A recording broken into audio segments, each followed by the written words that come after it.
Isang mapagpalang araw po sa ating lahat. Good morning, Father Martin. Alam niyo po, naninibago po talaga ako. Kasi sanay po ako na magmisa pag weekdays na ang mga nagsisimba lang ay nasa 10 o mas marami na siguro yung 20. Ngayon parang feeling ko nagmimisa ako ng linggo sa sobrang dami ninyo.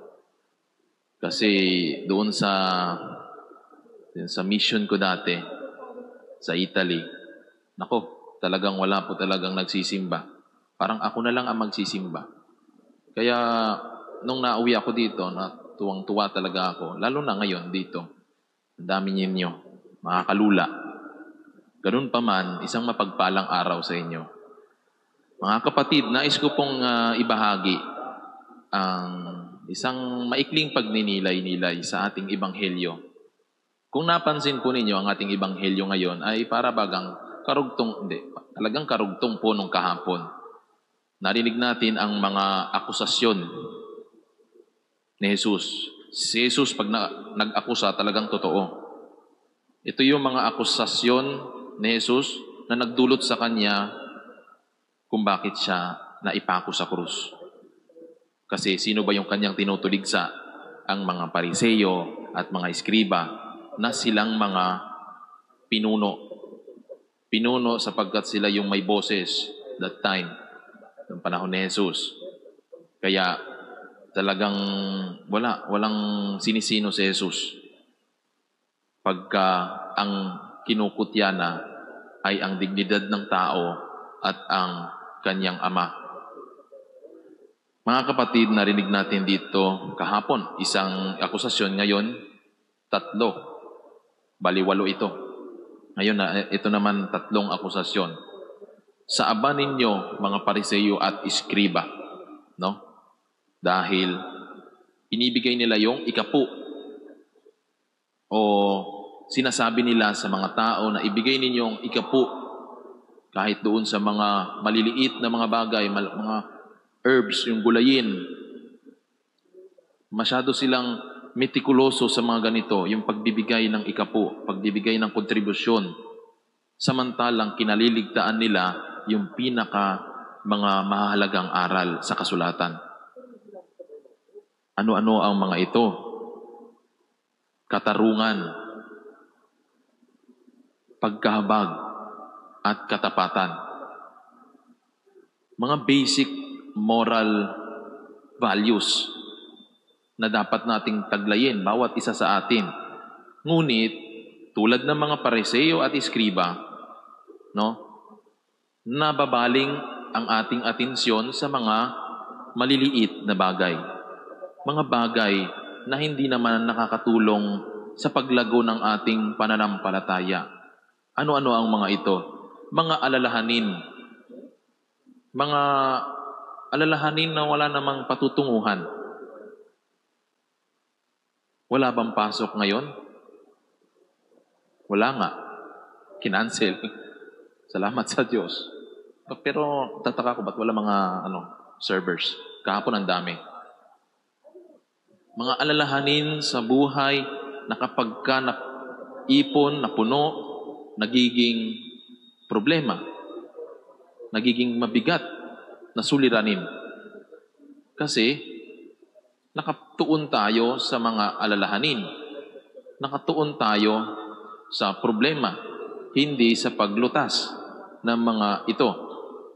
Imbis na ang hanapin natin ay solusyon, dinadagdagan pa natin ang ating mga konsumisyon.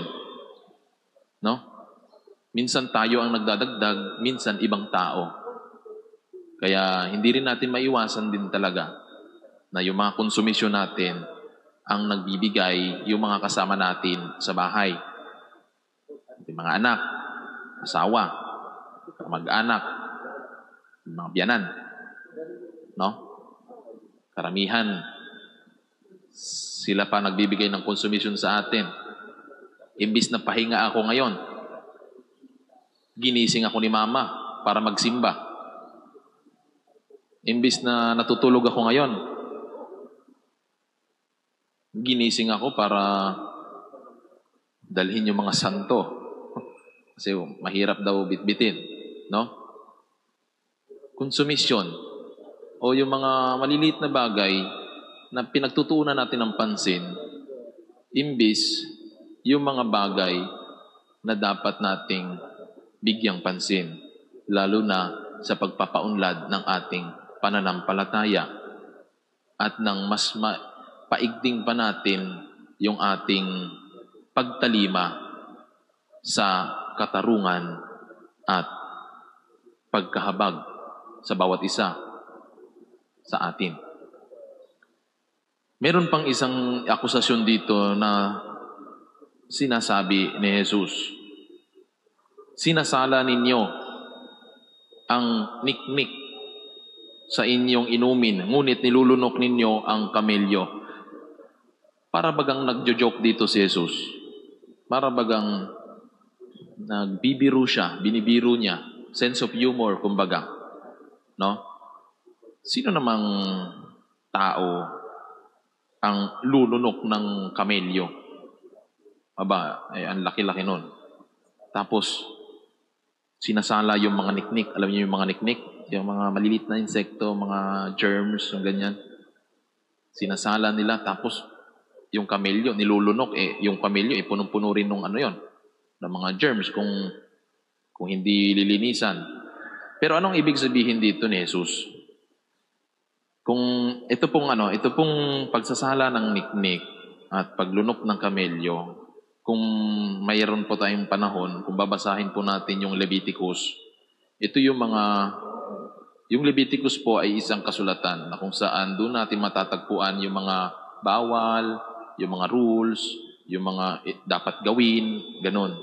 Ito yung isa sa mga naisulat, no? Wag na wag tayong kakain ng mga niknik. Wag na wag tayong kakain ng kamelyo. Pero yun sinabi ni Jesus. Kayong mga eskriba, mga pariseyo, sinasala ninyo ang mga niknik. Pero kinakain ninyo, nilulunok ninyo ang kamelyo. Ang ibig sabihin lang po dito ni Jesus ay yung mga taong kapag ka nagsasabi ng mga bagay-bagay, ngunit hindi naman nila ginagawa. Sinasabi nila, "Uy, magpakabait ka na, pero ikaw, chismosa. Uy, maglingkod ka na sa simbahan, pero ikaw, pagka nakatalikod, sinasaksakan ng kung ano-anong mga masasamang salita." No? Ito yung mga bagay na dapat nating isaalang-alang, lalo't higit. Tayo ay narito. Tayo ay pumupunta ng simbahan, nagsisimba, nagdarasal, sapagkat nais nating mapanatili yung tuwid na daan na ating tinatahak, yung ating atensyon kung saan nakatuon kay Jesus. Ito yung nais nating mapalago, mapaunlad. Pero kung sa paglabas natin sa simbahan, tinanggap pa naman natin si Jesus sa komunyon, tapos pag may nakasalubong tayo, ito, may kasalanan to sa akin eh. Hindi ko to papansinin. No? Tapos yung araw na yun, narinig mo na sinabi ng pare na, yung ating ebanghelyo, hinihikayat tayo na magpatawad, buksan ang ating puso. Tapos pagkatapos ng pagsisimba, nakita, nakasalubong ang kaaway, inirapan, tinalikuran, at umuwi ng bahay.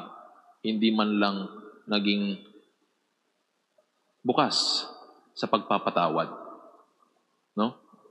So ito yung tinutukoy ni Jesus, na kung tayo ay nagsasabi ng mga magagandang bagay at ginagawa sa panlabas na aksyon, pagsisimba, isabuhay natin yung ating mga natutunan o ating mga narinig na mga kabutihan. Hindi yung mga kasamaan, hindi yung mga bagay na magdidiin palalo sa atin sa dusa, sa hirap, at baka sa bandang huli, mapunta pa tayo sa sakuna. No? Pangatlo sa mga akusasyon ni Jesus, sa aba ninyo, mga iskriba at mga pariseyo, mga mapag-imbabaw, nililinis ninyo ang labas ng tasa at ng pinggan. Ngunit ang loob nito'y puno ng nahuthot ninyo dahil sa kasakiman at pagsasamantala. Katulad din po ng sinabi ko, isa rin po ito na binibigyang diin ni Jesus. Nililinis natin yung labas, hindi yung loob. No? Imaginin ninyo, may nag-offer sa inyo na maghuhugas ng pinggan, tapos nilinisan lang yung labas, tapos nilagay doon sa lagayan ng pinggan. O pag ginamit niyo yung pinggan, tapos nakita niyo may mga tira-tira pang kanin ng kinagabihan, di ba? Parang nakakawala ng gana.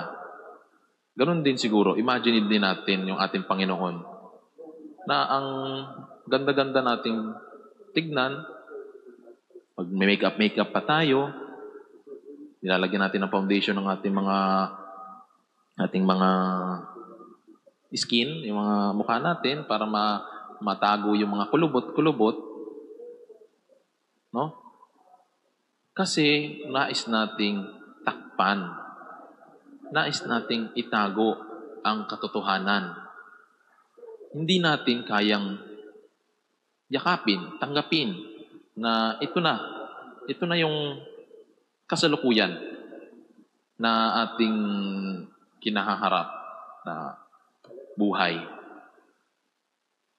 Lahat ng mga panahon, meron tayo siguro may mga pagkakataon na kung saan imbis na sagupain o imbis na harapin natin yung mga yung sitwasyon, no? Pinipili nating tumalikod kasi hassle. Kasi ayaw natin ng mairita. Ayaw natin ng dagdag trabaho sa buhay, no?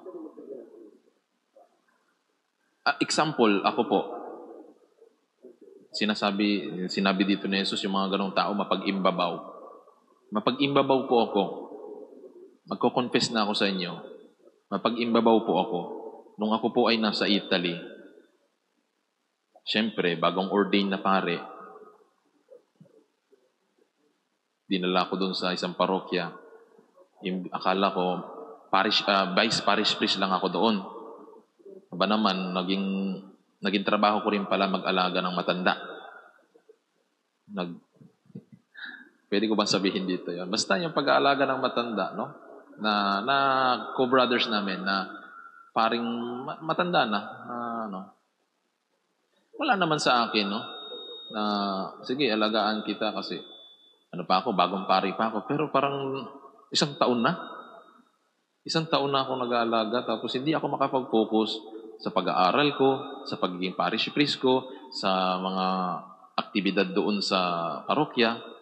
Kasi oras-oras, kailangan lagi kong bigay yung gusto niya.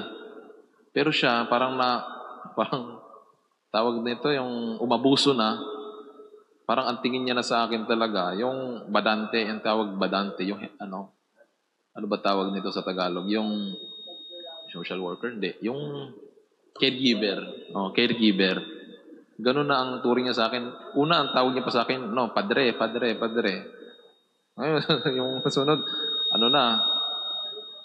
pangalan ko na, Raymart. Parang napapansin ko na, uy, parang maabuso ka na. Gusto ko, ako lang, yung mama ko lang ginaganto ko. Ngayon, ikaw na, tapos hindi mo na-appreciate yung ginagawa ko. Bahala ka dyan. So, lumabas na yung, siguro naipong sama ng loob. Naging mapag-imbabaw na ako na, bahala ka dyan, ayoko na. So, kahit ano pa siguro sabihin natin, kahit ano pang bait, ano pang lagay natin, kahit sabihin natin na sobrang bait natin, nagsisimba tayo, dito sa puso't kaibuturan natin, meron pa ring speck of superiority complex. Ito ay nakaugat doon sa ating pride, sa ating talagang pagiging tao. Pag yan nakutya, pag yan naapakan, lalabas at lalabas yan. At yun ang dapat nating pagkaingatan na huwag masobrahan sa pride. Oo, naging mapag-imbabaw ako, pero na-realize ko, wala namang ibang tutulong talaga sa kanya, kundi ako lang. Kasi ako yung pinakabata. Ako yung may lakas. Yung iba wala na. Sila may kaunting lakas, pero nakatuon doon sa pinaka-importanting bagay sa parokya. Ay ako, tagabukas lang naman ng simbahan. Pagkatapos nun, doon lang ako sa office ko, maghahintay ng mga tawag. O, edi ako yung may pinakamaraming oras. So, yun din ang isang bagay na hindi ko nakita. Kaya, minsan, pagka yung maliit na bulong ng demonyo pag sinabi, ganto, ganyan, tapos in-entertain mo, sasama yung loob mo eh. Sasama yung loob mo pagka, ay oo nga no, bakit ako nagpapaapi dito? Ay oo nga no, ganyan. Yan, nahulog ka sa tentasyon ng demonyo. Huwag nating hayaan na yung mga malilit na bulong na yan, bigyan natin ng pansin. Bagkus, bigyan natin ng pansin kung ano ang inahabilin sa atin ng Panginoon dito sa ating Ebanghelyo. Katarungan, habag, at katapatan. Katarungan at habag, ito ay may kaugnayan sa ating relasyon sa ating kapwa. Katapatan, ito naman ay pumapatungkol sa ugnayan natin sa Diyos. Ibig sabihin, pinapaalalahanan tayo dito ni Jesus sa ating Ebanghelyo na pagtuon ng pansin ang ating relasyon sa ating kapwa at sa ating Diyos. Amen.